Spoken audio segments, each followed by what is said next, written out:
like scary movies? I'm getting ready to watch a video. You making popcorn? What's your favorite? I don't know. You have to have a favorite. Talk to me. Talk to me.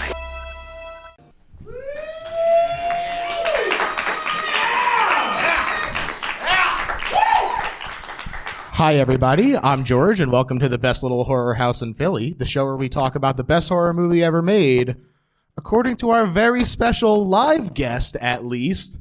And he's a Philly boy himself, looking to cover the city in metal, or at least fans of the excellent shows Continue and Goosebuds. Please welcome my good friend, Paul Ritchey. Hello. Hi, George. Hi, Paul. Very glad to have you here. We just watched or experienced your pick for today. Tetsuo the Iron Man, directed by Shinya Tsukamoto.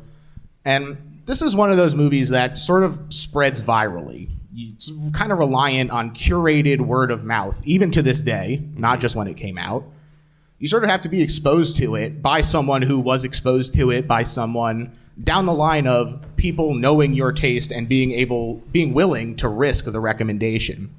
And we talked about this a little bit earlier because it is sort of a risk to recommend something so out there, to reveal a part of yourself that connects to boundary-pushing art, which not everybody will react to in the same way.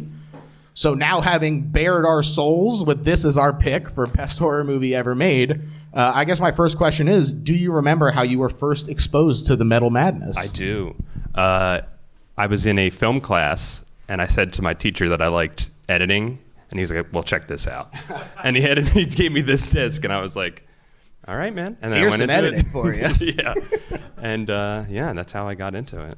That's a perfect intro into it because it is so technically incredible in so many ways that if you're coming to it in that way and sort of absorbing all of the little details in addition to letting the story wash over you, I think that's a great way to sort of experience it for the first time, for sure. Yeah. So let's talk about Shinya Tsukamoto, who quit his advertising job to focus on movie making, a.k.a. the damn dream. Got kicked out of his house. That's right. His parents they did kick him out, but he was committed to his craft. And this actually does play into a theme of his that I love, more often explored through the women in his movies, but definitely something that a variety of the roles explore, which is the agency to pick something that's not in your best interest.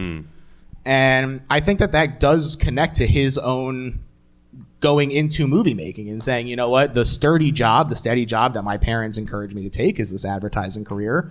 But even if it's not necessarily the best choice, I'm interested in movie making. I'm going to make this choice, and the consequences will be the consequences. That's interesting. I hadn't really looked at his movies in that way. I always kind of see them as, because we've been watching a bunch of his stuff recently, more as people who are living kind of normal, semi-happy lives. They seem to have a happy life in this. Sure. And then some demonic force enters their life and ruins it. Tears it apart. Either through their own actions, like in this, or just happenstance, which is kind of like a Lynchian Cronenberg type thing, right? Yeah, that's exactly it. I mean, he does kind of fall into that David Lynch, Junji Ito kind of major sweetie putting out truly deranged stuff.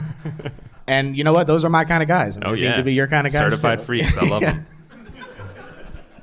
He is known for not only his directing, but in true auteur style, he does act and direct the photography as well, making plenty of storyboards to help with this. In 2019, he said, "It's only when I'm actually in front of it that I have others hold the camera." And as I've mentioned before, this is part of the appeal of like having an auteur at the helm sort of thing. By having one person handle everything, you're more likely to actually get their vision instead of several people all working towards that same goal, but having to filter that vision through how effectively he's able to verbally communicate it to right. someone. And with this movie, he wasn't even beholden to anybody for money, right? Because he did it all with his own money. Yeah. He quit his job, had saved up a bunch of money, and then literally lived on the set of this movie for the year and a half it took to film it. So he had nobody except for the people that were making the movie with him to answer to until pretty much 95% of the crew quit. And then it was just him, Tomoro, who's the main guy, and Kei, his girlfriend in the movie, were the last three. They were the last three people on this movie. Right. And with this movie in particular, his chaotic style and everything, it's not just a hypothetical that something might get lost in the translation if he had someone else working on those things. So I think it is to our benefit that he was willing to roll up his sleeves and get in there.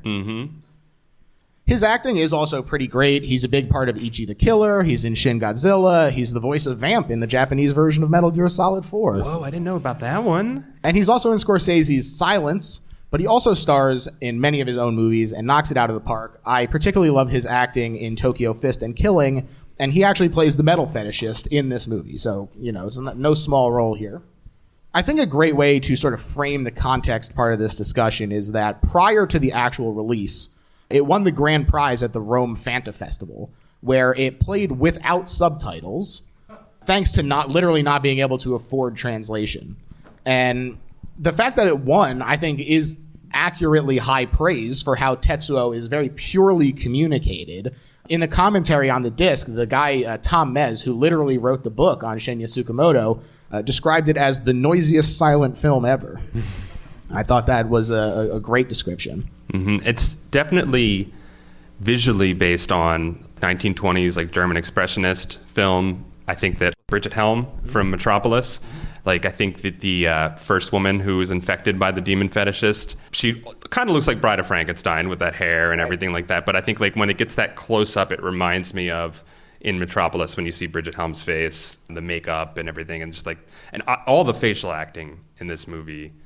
Definitely very expressionistic. Yeah. There's the makeup and everything, the monochrome film, so everything's in black and white, high contrast. It is all stuff that evokes the 20s and 30s, especially if you're someone who doesn't know the movie and if you're just catching it randomly, you go, oh, that's a movie from the early 20th century. I did mention the Videodrome influence on Tokyo Fist in the introduction for this movie.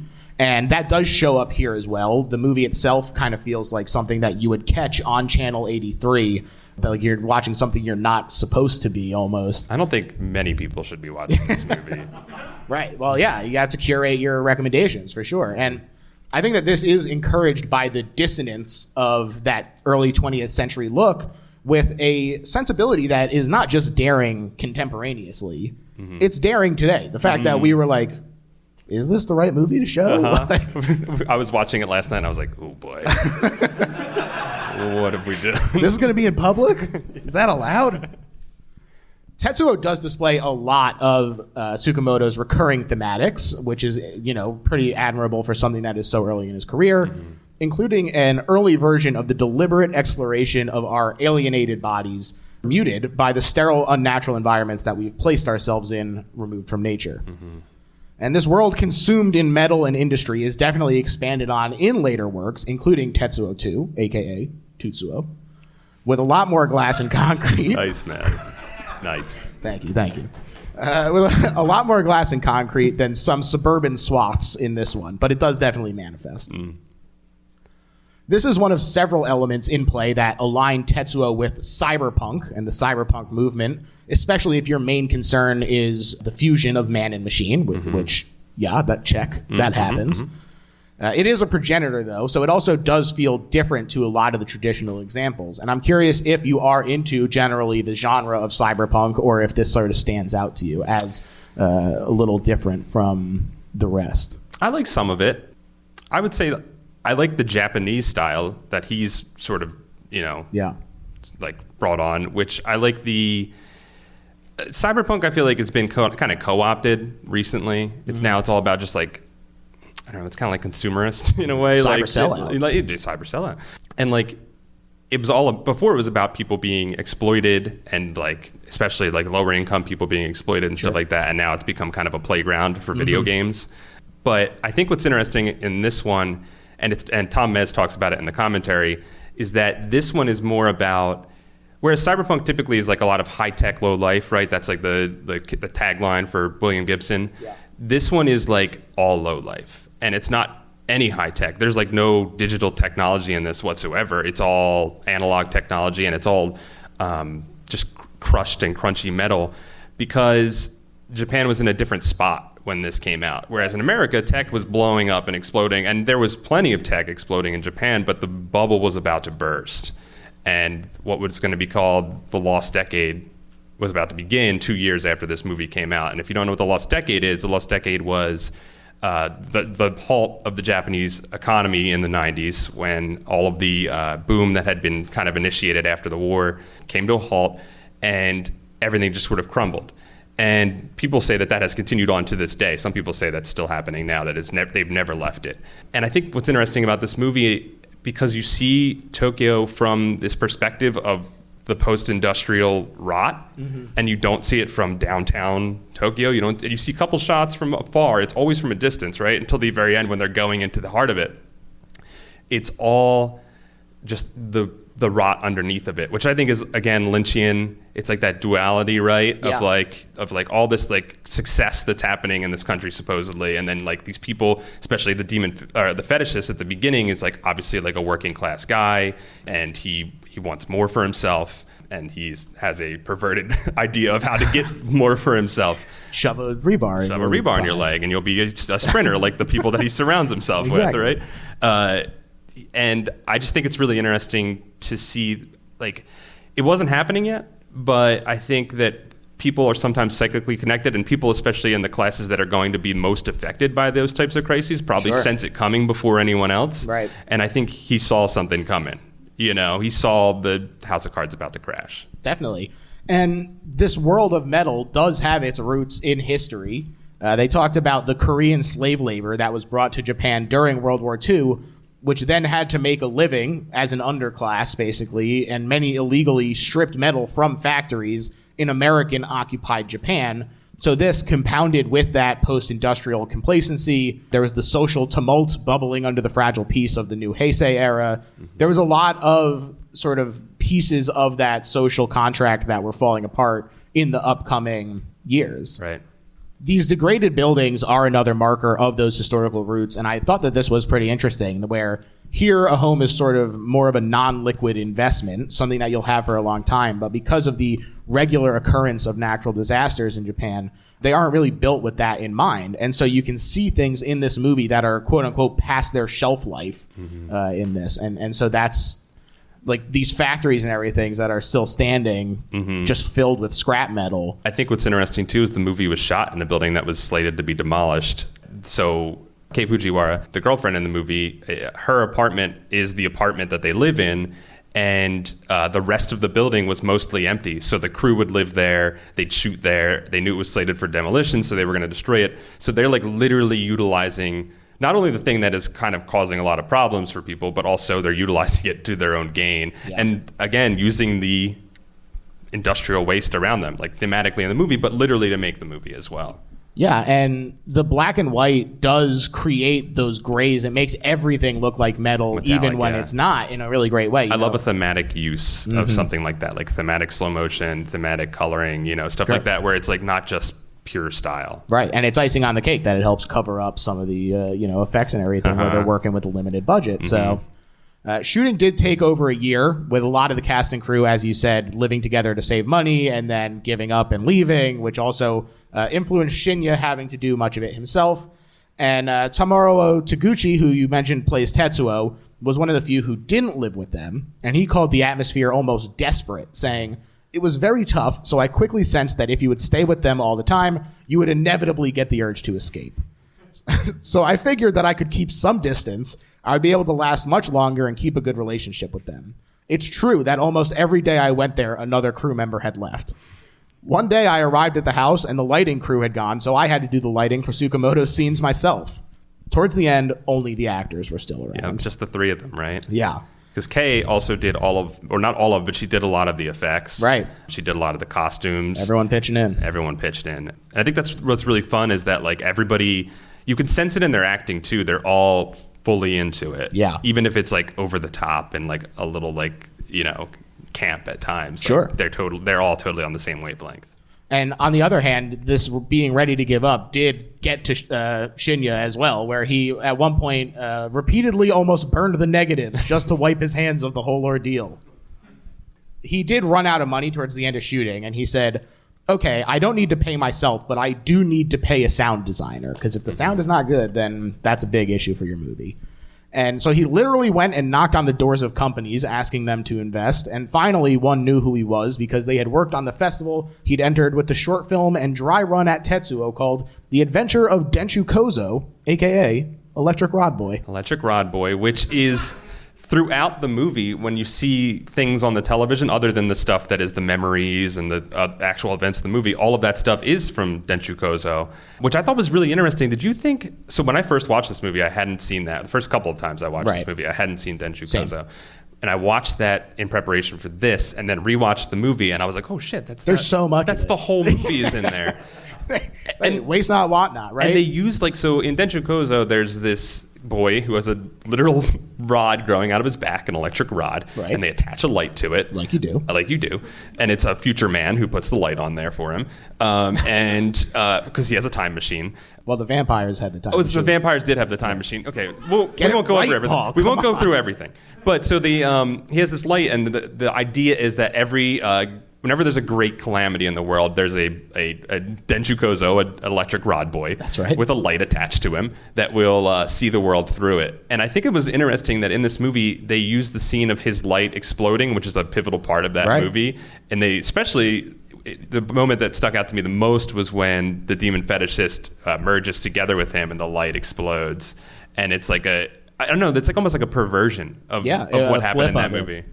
Yeah, I agree with that. That makes a lot of sense. I did like Denshu Kozo, and I thought that having seen it did definitely raise my sort of enjoyment of Tetsuo, now being able to apply sort of the plot of that to what was being shown on these moments. I did think it was interesting that he had done this documentary about Electric Rod Boy and then switched to something so different. But I think it was really interesting to watch Denshu Kozo too, because it doesn't have Chu Ishikawa, who did the soundtrack for this. Right. And you got to watch that and then come back and watch this, and you're like, that makes all the difference. Everybody knows this soundtrack is awesome, but once you hear what was there first, and then you hear this, it's stark. He was right to think I need to pay a sound designer. Yes. So this company introduced him to Japan Home Video, which was a major distributor during the boom years of video rentals, and they gave him an advance on the home video rights to finish the movie. And this was interesting because the veracity of demand during these booming years of video rentals provided an environment for smaller movies to get a release, even with limited or no theatrical distribution. The Japanese movie industry was like crashing to a certain extent, right, like in terms of like full feature films. It was 10% of its peak cinema attendance in 1950 something. Yeah.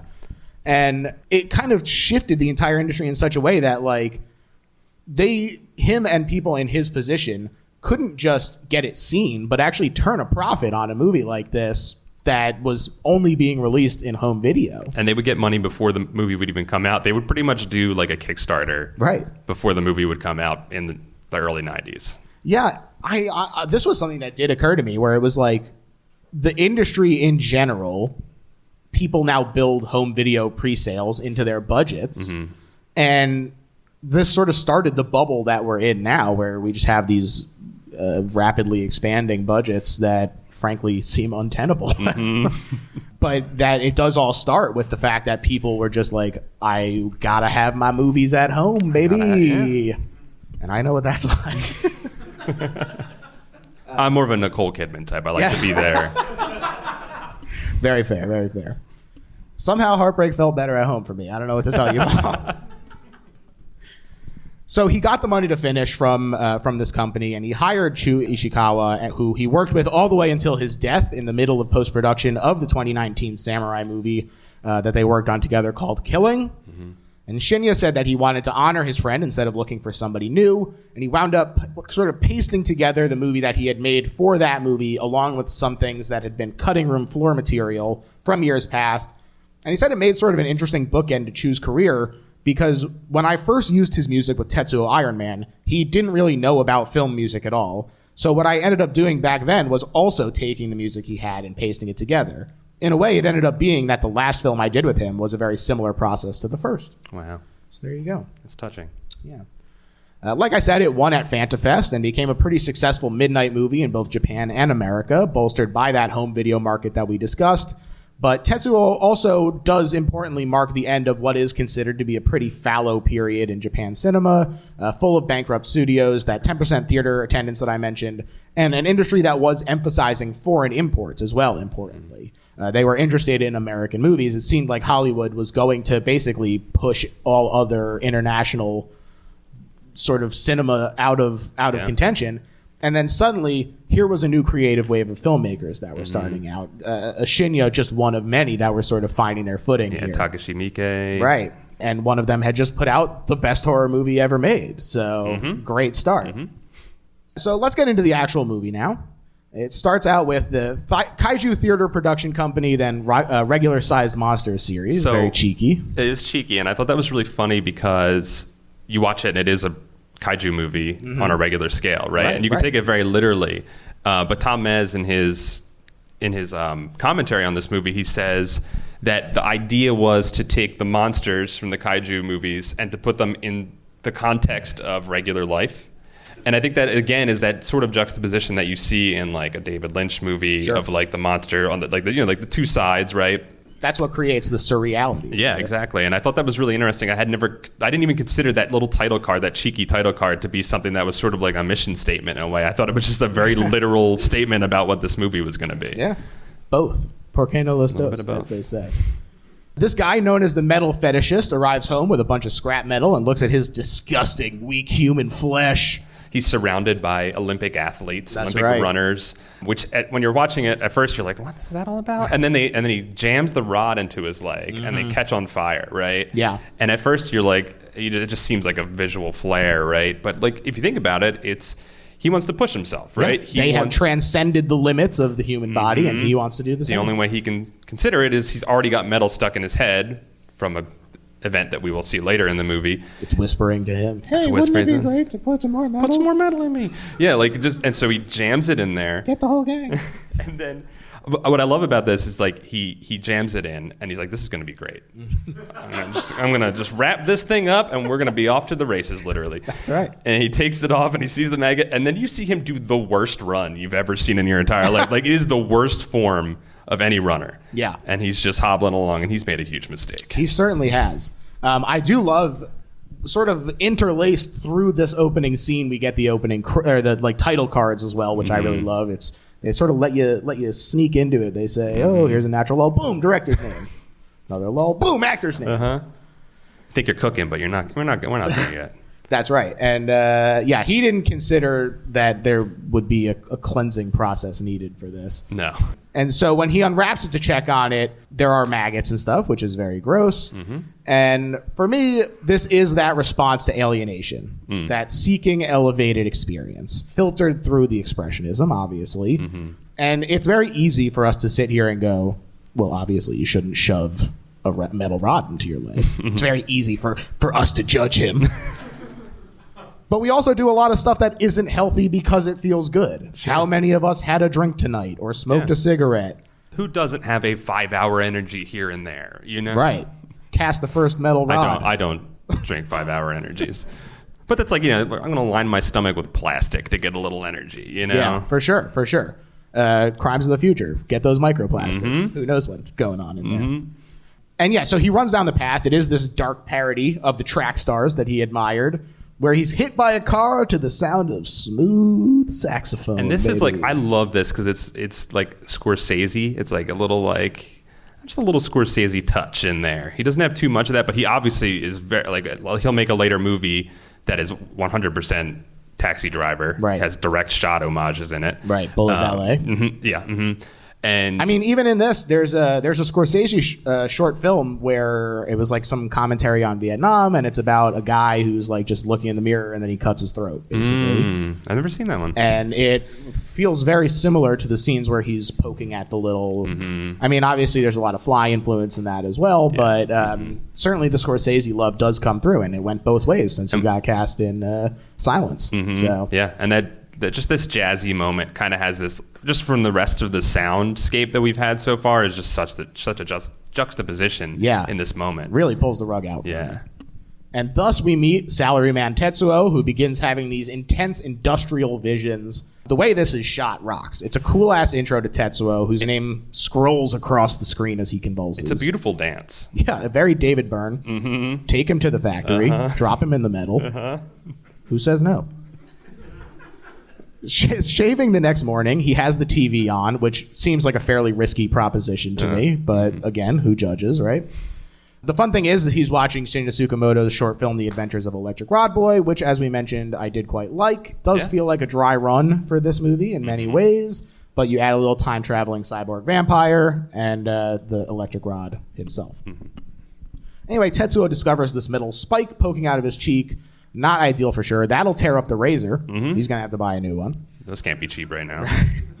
It is a large and conscious influence to have this Seth Brundle-ass scene here. But also his desires won't be denied. It's literally emerging from his body.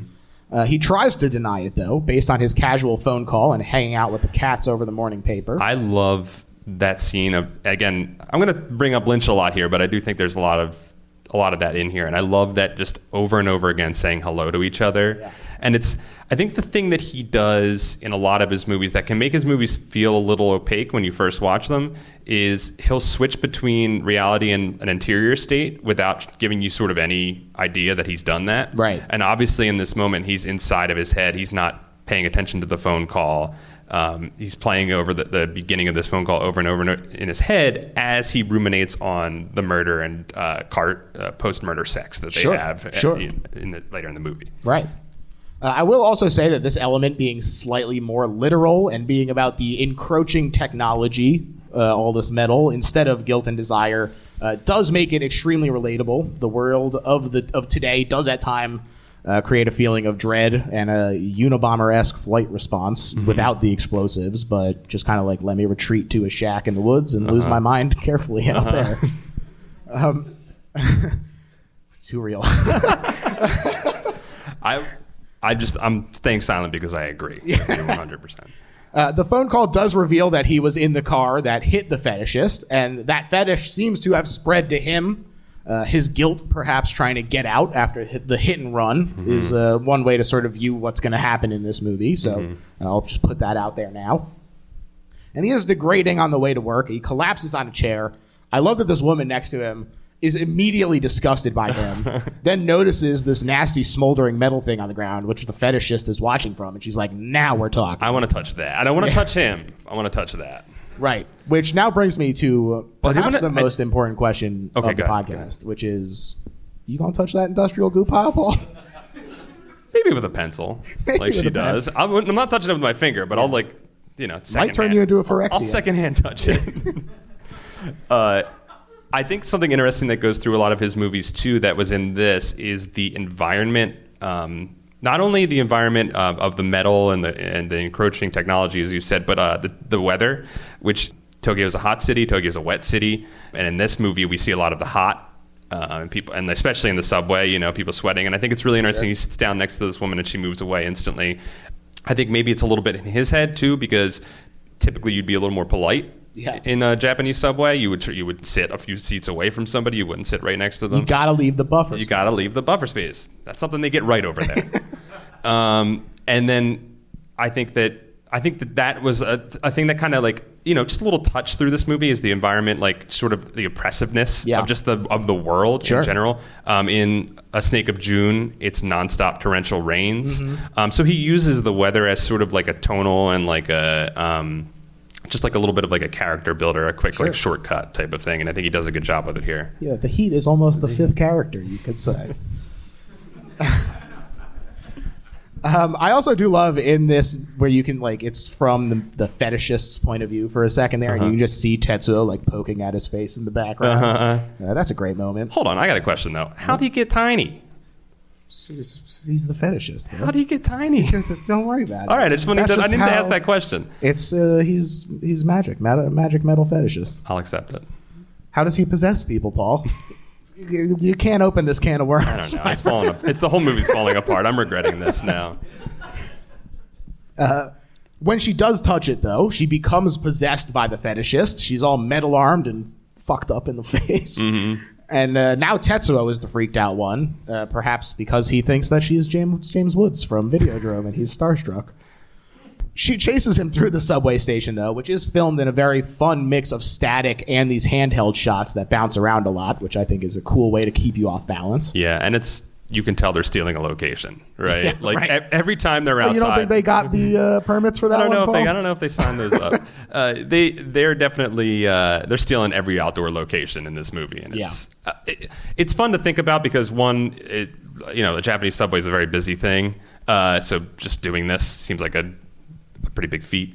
And then I like when they're outside stealing stuff on the streets, doing the stop motion, and you just imagine these people in a giant metal outfit standing still, taking a shot, and then moving it 2 feet behind and doing that all day long down the street. Wow. Just a beautiful thing to imagine. It really is. It really is. I also like to imagine them just being like, she's got like the fucked up arm. Yeah. And they're like, all right, go. Run. The train is pulling away. Get in there. I also will say that one thing I love about this scene is the scratching in the mix, which is really disgusting, I don't mind saying. Throughout the entirety of the movies, they communicate sort of the rejection of the metal by the flesh through that irritation and constant scratching at it. And, scratching it from the skin, across the teeth. Yeah, really just viscerally disturbing to me. She has him cornered in a little room, though, where he's literally falling apart. So he has to stab her in the neck with a pen and fight her. And she kicks his ass, though, because she's a badass metal babe. She punches him all the way home. Apparently, the original cut of this movie was 10 minutes longer. And part of this was here, where she opens the garage to continue chasing him and did a tap number. Does a little tap dance, a little Looney Tunes tap dance. And you see a brief moment where she's like, she does a kickball change. And then she just kicks the bucket at his head. I think it's funny that he was like, this is too much. Yeah, the dancing, the dancing's taking me out. We finally reached the line. She taunts him, and he retaliates, the fetishist becoming more and more incensed and attacking the walls of his cage as Tetsuo knocks her damn block off with his iron manitude emerging. I love this moment, too, because it is a kaiju battle where you literally see the demon fetishist driving her. Yeah. And I think that's just you don't really see that too much more throughout the movie, but I just like this moment of like he hits her and you see the reaction inside of it, and it's 100% him doing what he loves. Right? This is like the most homage to that tokusatsu style of film, right? Absolutely. We see that it has emerged in the form of some like stuff on his arm and also some rocket feet. And I mentioned this to you earlier, Paul, that there was a moment in the movie where I said, maybe it would be worth it. The rocket feet. I'm thinking that these rocket feet. That's the Colin Georgie's name. You don't need a car anymore. You don't need a car. I don't have to worry about waiting for the trolley. Oh, I'll just zip on down on my damn rocket feet. But drill dick?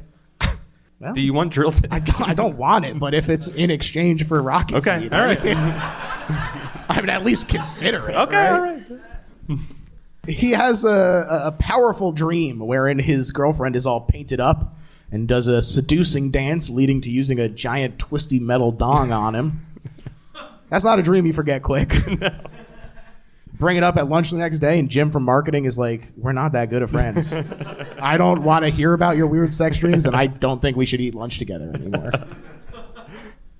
The spike spot in his cheek erupts the next morning, but he tells his girlfriend it's nothing as he rips off his whole damn cheek. As he becomes a Terminator. That's right. He's pulling off the Terminator face. That's right. I also love the great shot of the blood-soaked, bandaged feet. There's just like one quick little moment as he's standing at the sink. A lot of good montage-y moments of just like insert shots that just, really jack up your mental state throughout this.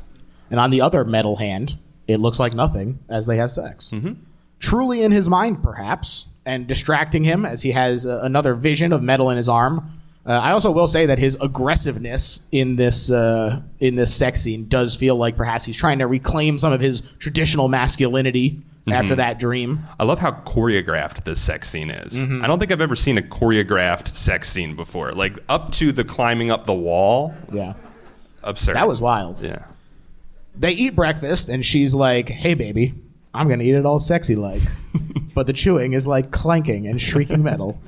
Not that sexy, in my opinion. Nah, metal on tooth, not sexy. Yeah, those close-ups where it's like just rubbing the fork with her teeth. I'm trying to, when I'm watching it, I'm like, is she holding the fork right now? Like, is she the one doing the turning? Because, like, I'm not letting somebody spin a fork in my mouth. It's getting the pasta. It really is awful. It's worse than the body horror to me. Just this. Yeah. Anytime the teeth are used in this, and he likes to come back to that, too. He's into it. There's a movie called Haze. If you want to see some tooth stuff, Ugh. there's some good tooth stuff. There's some in good that. tooth stuff. That's another fun one. Sort of cube saw. Yeah. Somewhere in the middle there. They start to get frisky again until his penis becomes a drill, as you alluded to.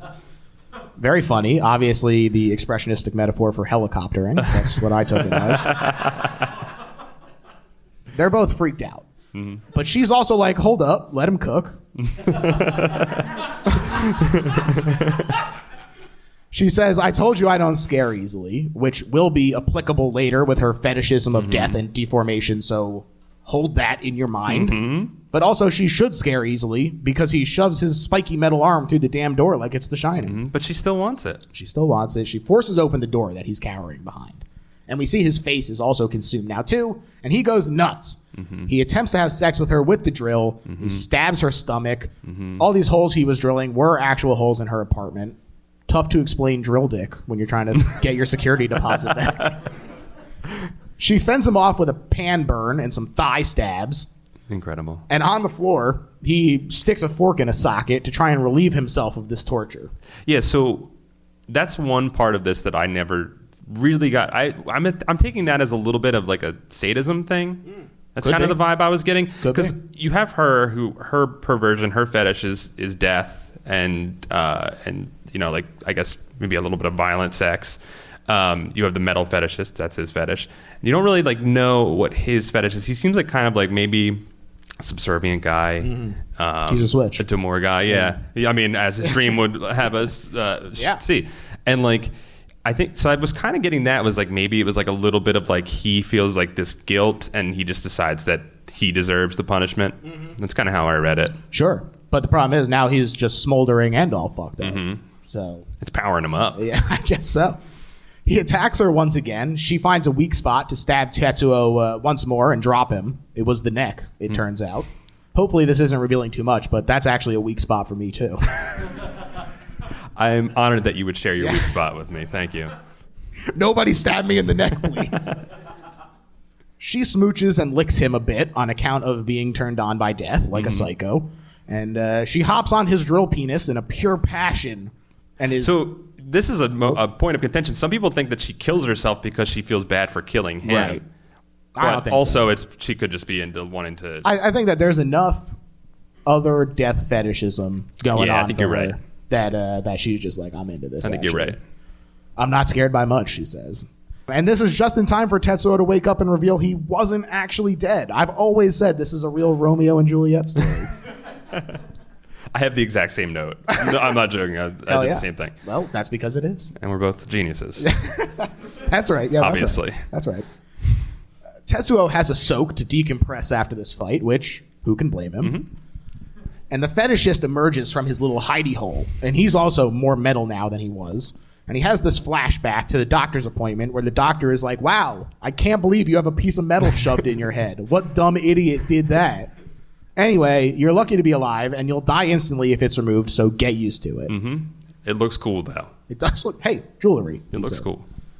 And it's so funny to me that Tetsuo is just walking around with this giant drill erection now for the rest of the movie. Even while getting a call from the fetishist, he's like, hello. Seeing a man with a drill dick answer the phone Yeah. is something that I didn't know that I needed in a movie until I saw it. I've seen this probably like 5 times now in total, never- and I am still just like, look at that guy's drill dick. That call basically says, I'm coming to get you. You'll never stop me. Drop dead metal freak. I love the camera panning back and forth across it. That's great. I also really love the idea that the metal fetishist is like, yeah, you're a metal freak. I hate you for being metal. Guy that I like, he was doing that. That's his thing. I definitely don't love you for your metal, and this will not come up again later. Right. Click. Tetsuo has a flashback now, this time to the accident from the fetishist's POV, or he sort of like puts things together, I guess, where they get rid of the body.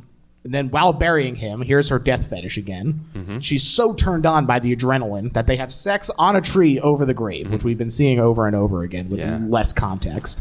I love this in like kind of a subversion of your normal horror movie plot, where typically you'll have the people that are going to be suffering through the movie. You'll get to know like why they're bad people and why they deserve to suffer. And I love that it's hidden from us for half the movie, and we're just like, oh, these poor people, this demon guy is just really messing their day up. Turns out they suck. They suck. Yeah. I also do think it's interesting to see, there was a ton of influence that Cronenberg had on this movie. So it's then interesting to see that the eroticism around car crashes is done well before Cronenberg did his take on the 1973 novel Crash. Right. The novel existed, though. That's so right. Who knows perhaps if he that read was it? percolating around back in Tsukamoto's head. Yeah. But just cool to see that sort of feedback loop. Yeah. Tetsuo becomes more and more consumed by metal, then keeps trying to electrocute himself. This is one of the few full body shots of the suit, but it does look incredible. It's beautiful. They did obviously all of these shots of him in this suit probably in a day, so they never had to set it up again. A nightmare to get into. But just incredible. Just like this movie is so cheap, is so cheaply made. But I think that the effects are all pretty good. I mean, even when they're like not looking the best, they still, I don't know, they still have like a fun, campy quality to them. Yeah, definitely. I also love that there's this moment here where he's like getting dressed up for a date. The fetishist. He's like, let me get my makeup on, put my clothes on, get the flowers. Check out my leg bar and just make sure that's looking good. Looking good. Oh, actually, I do have metal in me as well. I don't know if you noticed.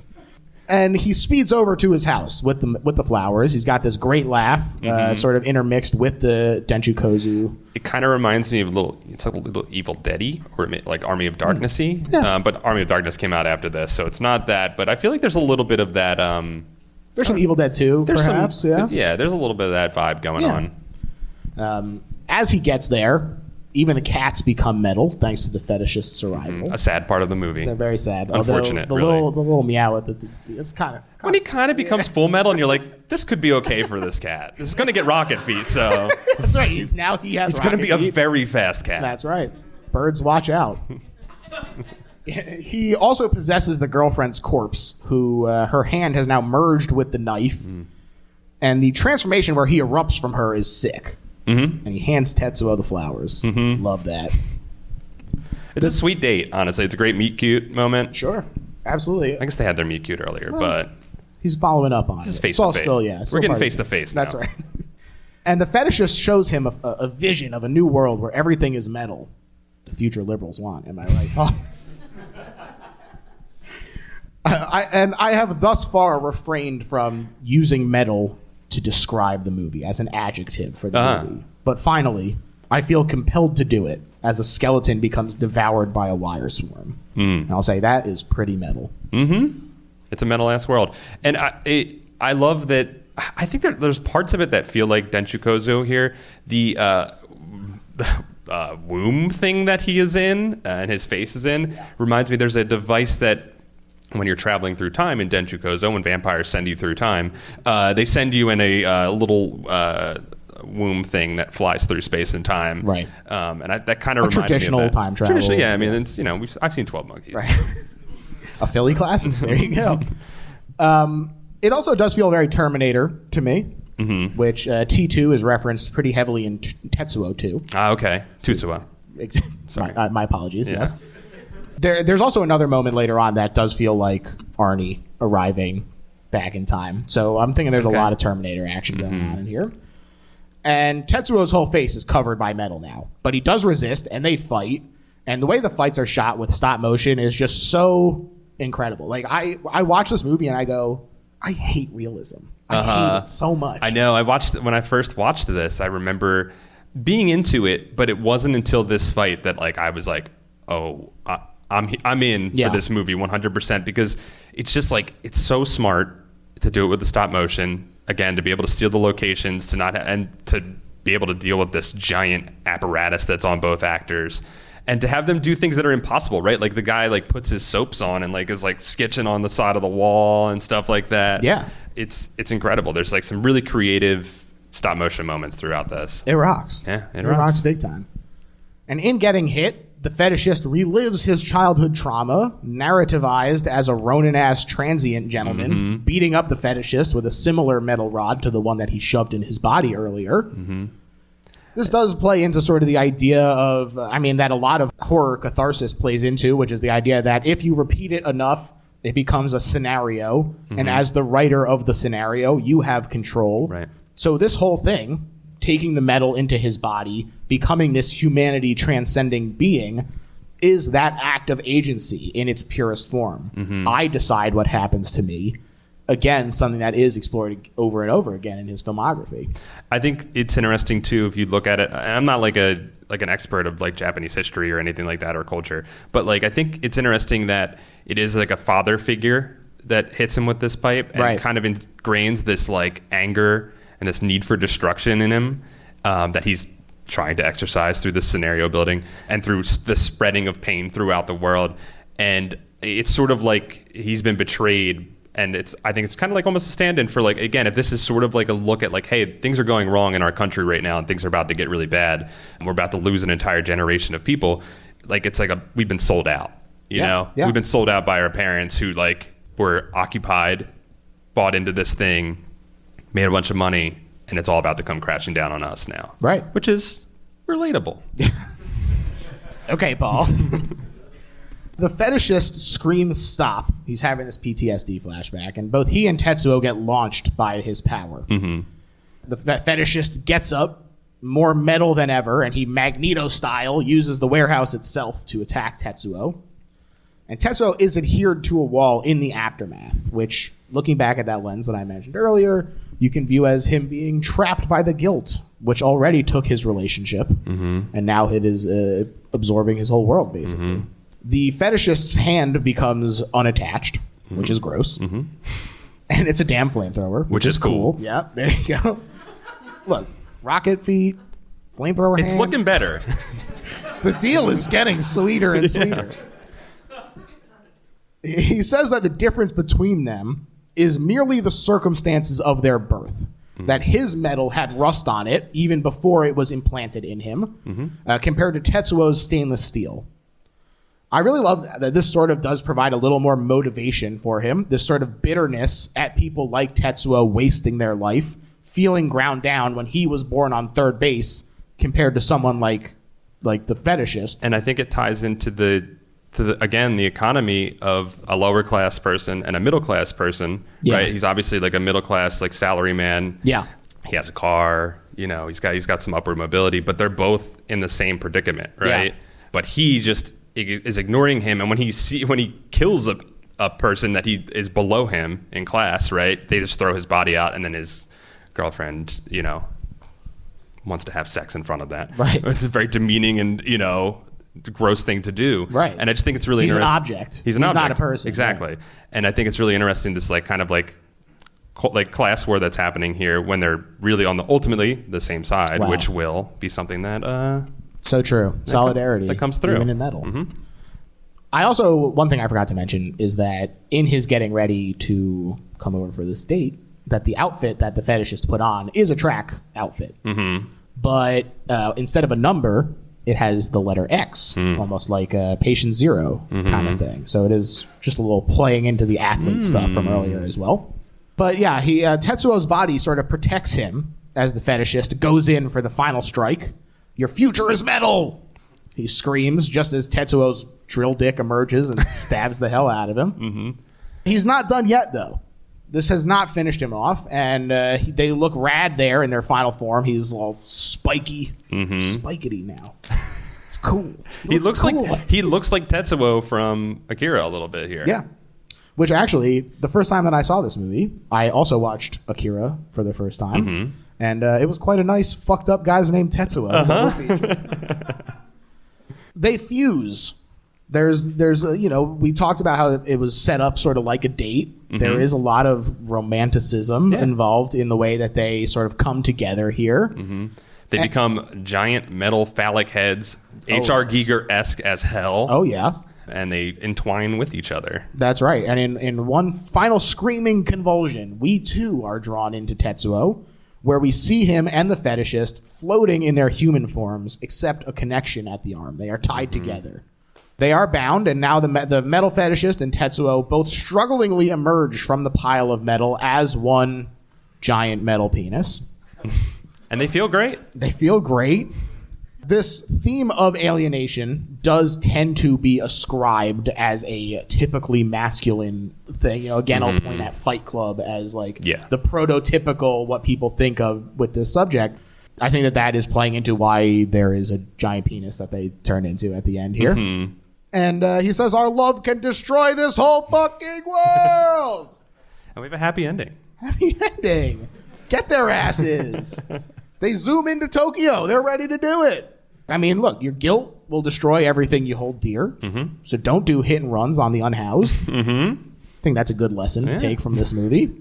And you know, class bind yourself together, right? And take down the city. Turn the metal into rust. That's right. And join it with the dust of the universe, right? You know, for 67 minutes, there are a lot of great lessons. There's a lot of good lessons in this movie. But now, Paul, we've reached the part of the episode where we sum up why this isn't just a good horror movie, but is, in fact, the best horror movie ever made. Yeah, that's right. And I'm going to let you start. As I've watched more movies through my life, I'm looking for the freaks. And when I spot a freak and I see a freak, I know a freak. Yeah. And I've watched more of this guy's movies, and the freak hits don't stop. Oh, he a freak for real. And you can only get what this director gives you from his movies. Yeah. There's nowhere else to get it. And when I find that, I just hold on to it. And this movie's the summation. It's the first full thing he did, and it's all there. Yeah. Everything's there. He's just refining it now. The blueprints were laid. Yeah, absolutely. To me, this is the best horror movie ever made because it is so unique. I mean, even all of the things that I have mentioned as influences or that it influenced, they come together in such a unique package that it's while it is homaging them, yes, it never feels like it's ripping them off or doing anything in less than a loving way that is enhancing what is already there. He's adding to the conversation. Exactly. I think that's a big issue a lot of times. Is people say, oh, it's enough to just reference something and let that do the heavy lifting. Right. But here, the references are building towards something. They're the icing on the cake. But everything is there already. The frenetic editing is so incredible. The stop motion fights, amazing. The costuming, amazing. The fact that this has stood up to watch and watch again, and every time I'm picking up new things. Again, we've brought up David Lynch a lot. That same kind of repeat viewability. Yeah. Is what makes a great movie. You're going to change, and when you go back to it as a changed person, you're going to pick up different things that are applicable to your life in that moment. Yeah. And I know for a fact that there are people in this audience who watch this movie for the first time, and I'm sure that now, having gone through the discussion, that they're looking back at it and going, oh, wow, yeah, I hadn't considered it that way. And I'm sure that if they watch it again, that they will pick up new things. And to me, the fact that this is the kind of movie where you can show it to someone and say, hey, look at this fucked up thing that I love. You can just have fun. You can just have fun. Well, if you think this is fun, you can just have fun watching this movie and just and leave it at that. Yeah. Walk away from it with just being like, that was disgusting. And it helps you find your people. If you're like, I think this is fun and you think this is fun, look at that guy's metal dick. It's a bouquet of flowers that you hand to somebody. And if they do not accept it, you don't want them in your life. That's exactly right, Paul. And that's why this is the best horror movie ever made. Agreed. Paul, I want to thank you so much for coming on the show. This was an absolute blast. Please tell the people where they can find you, where they can watch your shows, all that jazz. I do a weekly video game show called Continue. It's at youtube.com/continue show, where we play video games and hang out. And I do a podcast called Goosebuds, where we read Goosebumps books and give them the hard-hitting critique they deserve. Yeah, absolutely. I've been on it. We held that Goosebumps feet to the fire, baby. That's right. As far as first of all, I'll say I highly encourage you to check all those things out. I was a big fan of Continue even before I met Paul, and so it's always great to be like, hey, yeah, that show fucking rocks. I love it. Freaks recognize freaks, man. That's right. And check out all that stuff. As far as my plugs, Paul has been on the show multiple times. That's the best little horror house in Philly, which you can find anywhere you listen to podcasts.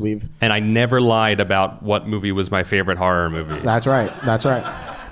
One of them, I actually, typically, the choice is out of my hands, but one of them I said, I've had enough. I'm forcing a movie upon you. And we watched Solaris, and it was great. That was fun. But yeah, so listen to the Best Little Horror House in Philly. There's all kinds of great comedians and stuff have been on the show. Timmy Williams from The Whitest Kids You Know was just on the show. We have had Jordan Morris recently who talked about Blade 1998. Hell yeah, we love Blade. If you're really enjoying the show, Patreon, all kinds of bonus episodes. Thank you. Some great bonus episodes over there. Mark Rennie and John Flynn from Two Old Queens were just on the show to talk about the gayest horror movie ever made, according to our guest at least, which may not surprise you to find that they picked Nightmare on Elm Street 2. So, very gay movie, cool. and we broke down exactly why it fits that bill. Love it. That's pretty much it. Thanks, everyone. Bye. Thank you.